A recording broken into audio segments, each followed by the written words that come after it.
Hi, I'm Andy Frobisher, and this is SEO in 2024 Additional Insights.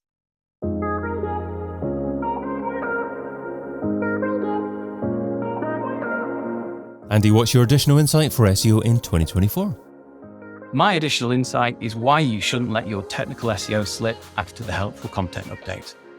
Okay, well, so Google launched the helpful content update in mid-2022. So what was that about? If you can just remind us, and has anything changed since then?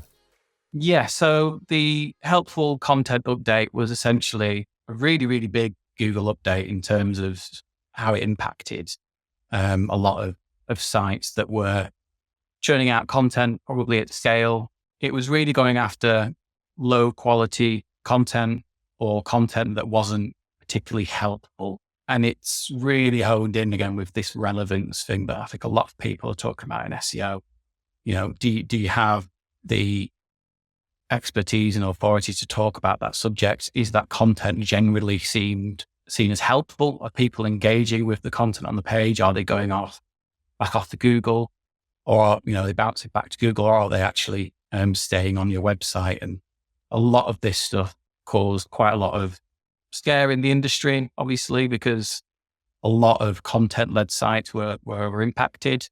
And subsequently from updates following from that as well, there's been other updates centered around content quality as well. For me, it's easy for people to automatically assume that the reason why I'm seeing a decline in visibility, rankings are dropping, it'll be because of the helpful content update, or it'll be due to content. And it's not always the case. My opinion is that really we should be thinking about our technical SEO first before we actually decide whether it's actually content or it's links. Technical SEO is like your foundations of the house.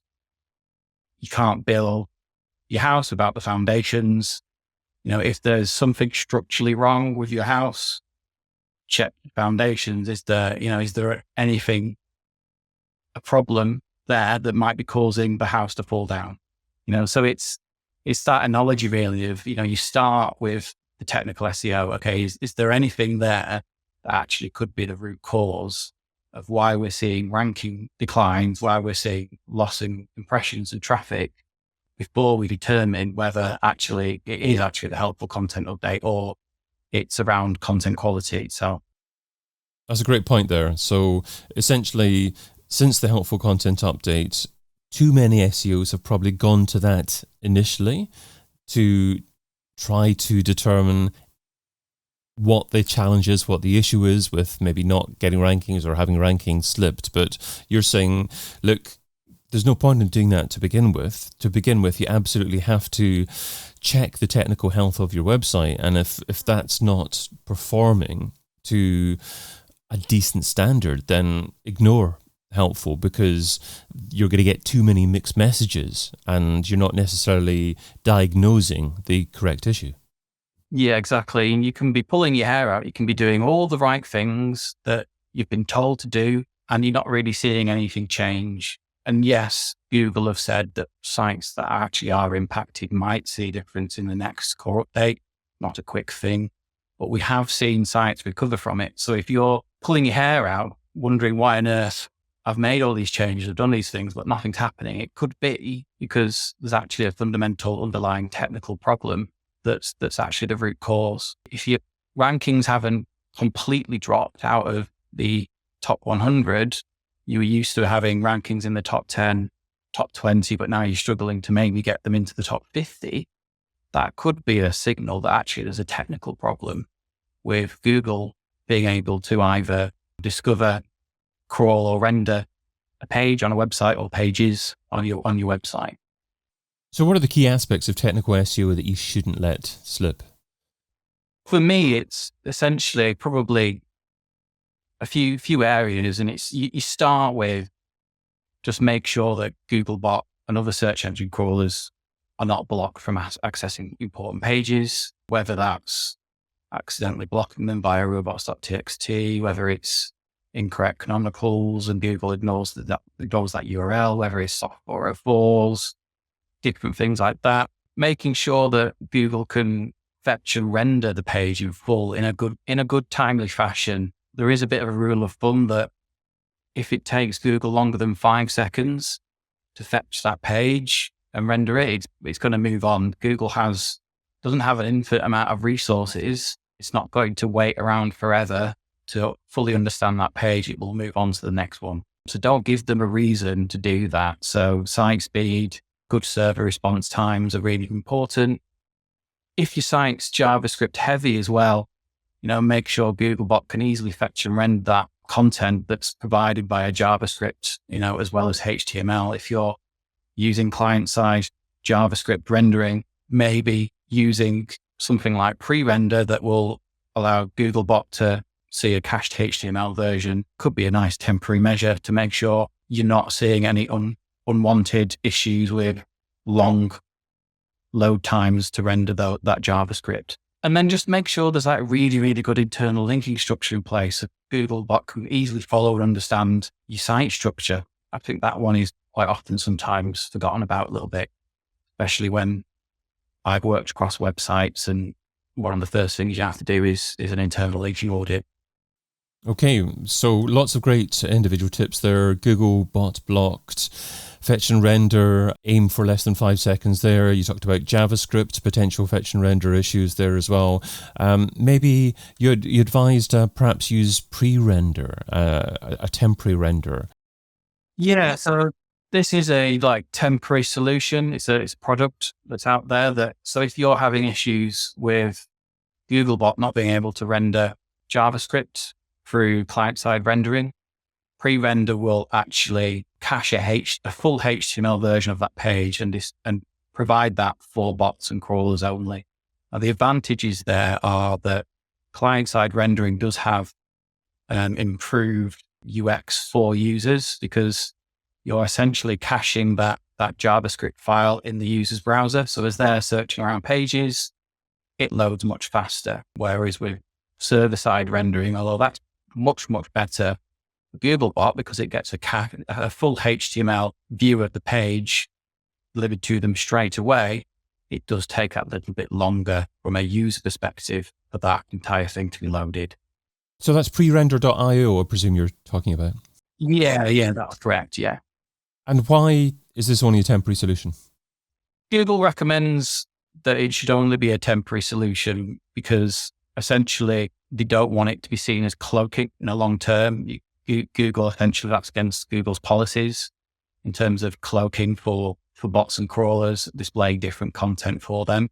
So it's seen as like a temporary option if you've got this issue. It's a quick fix in a way, because longer term solutions to maybe go down the server-side rendering route with a CDN to cache the website could actually be, a lot of work for website developers and website builders, or it could be quite an investment. So it's kind of like you can put pre-render IO in place right now and then work towards that longer solution. And what other software do you use and recommend for tracking, measuring to see if there are issues and perhaps providing you with alerts when issues do occur? Yeah, for JavaScript specifically, there's a few free tools right out there you can use. Obviously, if you've got access to Google Search Console, you can put that URL into your website, inspect that URL, and it will give you a snapshot of the HTML that it sees along with a screenshot of the page. So you can see there whether Google is struggling to bring in some of that content. If you don't have access to Google Search Console, you can also do the exact same thing in the rich results test. It will also show you all the HTML of the page. It will also show you that same snapshot. So that's a handy little trick there if you don't have access to a client's or business's Google Search Console yet, but you want to check. Another way to do that is comparing the DOM versus the source code. The DOM is essentially everything that Google has rendered. If there's discrepancies between the source code and the DOM, then there could be issues with JavaScript there as well. And then you have some paid options. So Screaming Frog, Sitebulb, they have really good JavaScript crawling capabilities where you can, again, compare JavaScript versus HTML and check to see what level of content is being delivered by JavaScript versus HTML, et cetera, et cetera. So you can begin to get a picture of, yes, there's definitely content that's being brought in by JavaScript on this page, and then begin to investigate further from there. Now, another potential issue that you highlighted was internal linking. So how Yes. do you determine that that is potentially an issue? And how do you go about solving it? I mean, for instance, is automating internal linking something that is reliable enough? Or is this something that needs to be done on a manual basis? I would always recommend it's something that's done on a manual basis. It's really hard to automate internal linking because the anchor text of the internal linking is actually really critical. And also the placement of where that internal linking is. If you're internally linking to something higher up the page versus right at the bottom where someone's not likely going to scroll right to the end and read the full article, because we know that readers skim read, they want to find that answer. Once they've found that answer, they're either done or maybe they'll convert, they'll go onto a different page. Internal links at the bottom don't really offer that same importance as maybe an internal link at the top would. So I would always recommend that it's done manually, make sure that it's the anchor text makes sense in terms of what page you're following on from. Google uses that anchor text to determine a little bit more about that page. So if your anchor text isn't relevant, it doesn't make sense, then it's not really going to provide the benefit that you would expect. But also, with internal linking, it can be on a global level. So how many times did it take to click to a page? How easy it is to access a page? Is that page too hidden? Does a user have to click on various points to get to that page? How can we make that much quicker from a user to get from their landing page to the page they want to access? If we can do that in 3 clicks or less, absolutely fantastic. If you're taking 5-6 clicks to get to that page, that's 5 or 6 times Google has to follow links in order to find that page. And again, the longer that takes, the less importance you're putting on that page, really.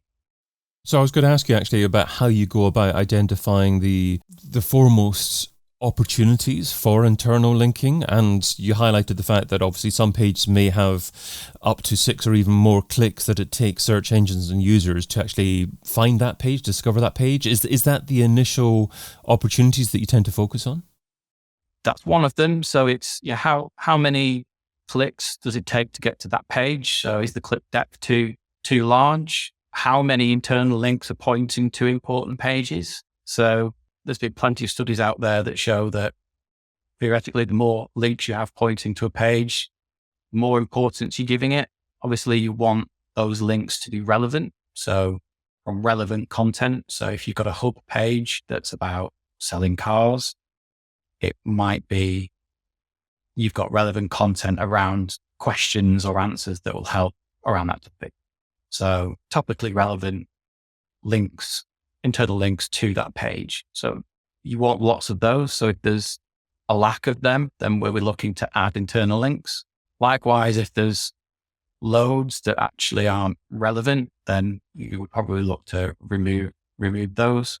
And then it's also the anchor text. So if your page you're linking to is secondhand Ford cars for sale or something like that, secondhand Ford cars, but your anchor text just says secondhand cars, it's not really the right target for that page. It needs to mention, secondhand Ford cars for sale, or secondhand Ford cars, or something, more relevant to that. So the use of the anchor text is important there as well. Right. Okay. So lots to focus on before you get to helpful content. So you've shared what SEO should be doing in 2024. So now let's talk about what SEO shouldn't be doing. So what's something that's seductive in terms of time, but ultimately counterproductive? What's something that SEO shouldn't be doing in 2024? For me, my sort of tip is not just purely relying on tools to handle your technical SEO health. Yes, there's lots of brilliant tools out there. Majestic is a brilliant tool. But just running an audit on a website and it giving you a score and a list of recommendations isn't enough. that's the kind of thing I was used to seeing 10 years ago. You have to use your own evaluation of those. Some things are going to be more important than others.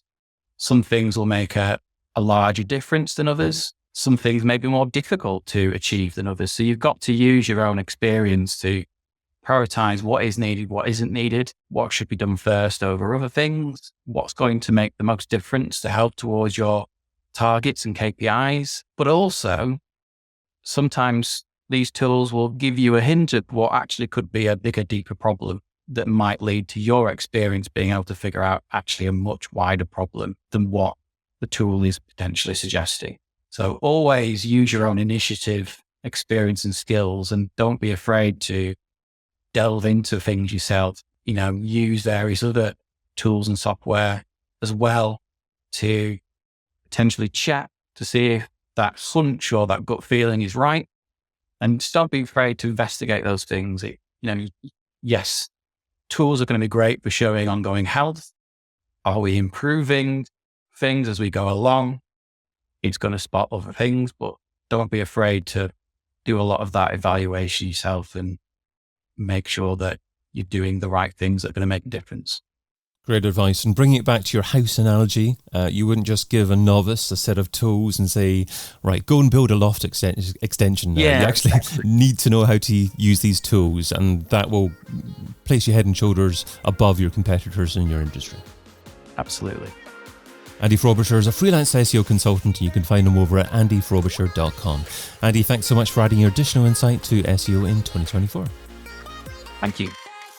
I've been your host, David Bain. You've been listening to an episode of SEO in 2024 Additional Insights, a Majestic series that complements the original SEO in 2024 podcast, video series, and book.